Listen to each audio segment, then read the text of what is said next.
Жақшылық кылуу маселеси, урматтуу бир тууганым, буга бир аз токтолуш керек. Ар ким колунан келген нерсе менен жакшылык кылат. Мисалы үчүн, Эшмат таксыр бай болсо, ал мечит курат. Ал мечит курса биздин бардыгыбыз чогулуп мечит куруш шарт эмес. Мен ошентип иштеп бай болсом, Эшматтай болсом, кийин мечит курам. Жок, жакшылык мечитке байланып калган жери жок. Сен бүгүнкү күндө абалың кандай болсо, колуңан эмне келсе, ошону менен жакшылык кыл. А эртең бай болуп келсең, Эшматтай болорсуң. А бирок Кудай билет, Эшматтай болуп, Эшмат сендей болуп калар эртең. Ошон үчүн Кудай Таалам сага акыл эс берсе, акыл эсиңи жакшылыкка жумша. Эгерде Кудай Таалам ден соолук берсе, ден соолук жакшылыкка жумша. Эгер сага илим берсе, сага мечит куруш шарт эмес. Сен илимиңди айт, сен башка ишти кылба, сен кетип калба. Сен илимиң менен адамдарга кабар жеткир, ошо менен ишиң ишке ашыр. Сага акча берди Кудай Таалам, сен мечит сал, көпүрө сал. Мына бияка бирөө тууган жайна мазап келди, башка бир тууга светтерин төлөп атат, мечитибизди. Мына ушундай иштерди кыл. Анткени сабак айтып аткан бирөө болсо, мечит курган башка бирөө свет кылган, бардыгы соопко бирдей шерик боло берет. Сен уюштургуч жөндөмүң бар, башка эчтекең жок сеники. Экөөнүн башын кошуп уюштур. Биякта мечитте свет жок экен, сенде тыйым бар экен, сен жакшылык кылам деп жол таппай атсың, а булар адам таппай аттыр, экөөнү кошуп кой. Ана ошо сага сооп болот. Аддаллу алал хайри кафаилихи. Жакшы ишке далалат кылуучу адам ошол жакшы ишти кылган адамдын дал өзүндөй соопко ээ болот. Эгерде сен убактың бир аз болсо, маселе айта албасаң, дааватчы бол. Эмне кыласың? Тыкылдат барып, эмне мечитке барып, Эшматтын сөзүн уккула. Эшматтай боло алган жоксуң, балким эртең аны ашып түшөсүң, бирок бүгүн андай эмессиң. Бүгүн ушул саатта. Колуңан эмне келет? Тыкылдаткан келет. Тыкылдатып, алып келип мечитке киргизип, астына олтургузуп кой, ошого сен соопко ээ болосуң.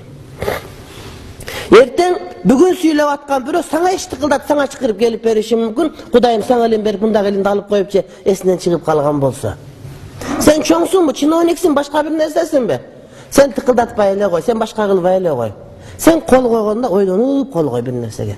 Сен бир ооз кол койгонуң менен, бир үшкүрүп кол койгонуң менен көп адамдын тагдыры ал жака же бул жака кетип калат. Сен мээрсиң. Ошол жердеги бир медресени же мечитти жаба мантем минтем деп бир чалабучук сенин орун басарың, ызычыгы сен барып, антпай келе, эмне кыласыңар деп бир кыйкырып кой, өзү кыйкыргандан башка колуңа эчтеке келбейт. Бирок ошол бир кыйкырганың сенин колуңан келген жакшылык.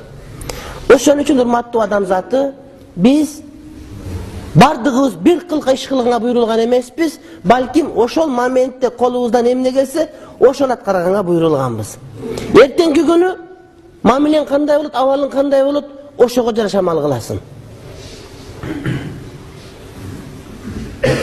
Бирок китеп жазсын. А китеп жазган адам сен мечит сал деп, мечит салган китеп жаз деп бөлүп кое турган болсоң, анда иш кетпейт. Ар ким колунан келгенин кылсын. А бирөө жөн эле мусулманча жашап, өзүнүн жашоосу менен адамдарга үйгүлүк көрсөтсүн. Мен билем, ырдап жүргөн артист жигит бир туугандарыбыздын кээ бирлер умурага барган сүрөтүн чыгарып койгон экен. Аларга көмөр болуп жүргөн кыздардын бардыгы жолук салынып калыптыр. Ушундай болду. Менин сабагым аялдар жамаатка жолук салынган кыз келди. Болгон окуя. А кел кыз, менин суроом бар эле. Эмне болду? Мен ушундай деген бир ырчы жигит жакшы көрөт элем. Ал умурага барган экен. Бойдок ошол умурага барып намаз окуп калыптыр. Демек ал жолукчан кыздар жакшы көрөт деп, мен ошого жолук салындым деп атат. Мына, бир адам умурага барып келди. Аны көрүп, анан ушунда мага бата ошого күйөөгө тийип кетсем. Мен айттым, бата бердим, батам такыр кабыл болбоду, бир жыл дагы деле албады. Анан бир күн келиптир, курма көтөрүп алып ошол кыз, дагы деле жорукчан. Мен ошонун себебине динге келдим. Ошол жигитти жакшы көрүп, ошого көмүр болуп жүрүп, умурага бардым, мен жолук салдым, намаз окуп калдым. Эми ал мени албайт окшойт. Мен ортого адам салдым, башка кылдым, аны өзү жакшы көргөнү бар экен, бирөө күлүнөт экен, бактылуу болсун. Бирок мен сизге ыраазылык билдиргени келдим дейт. Ошондо мен эмне кантесин, жолу тантип салынбайт деп кагып силикпестен, мага батаңызды берип, макул, ошоларны көсө мен айтам деп айттыңыз эле, мен жолуму таап алдым деп, анан кайра кетти.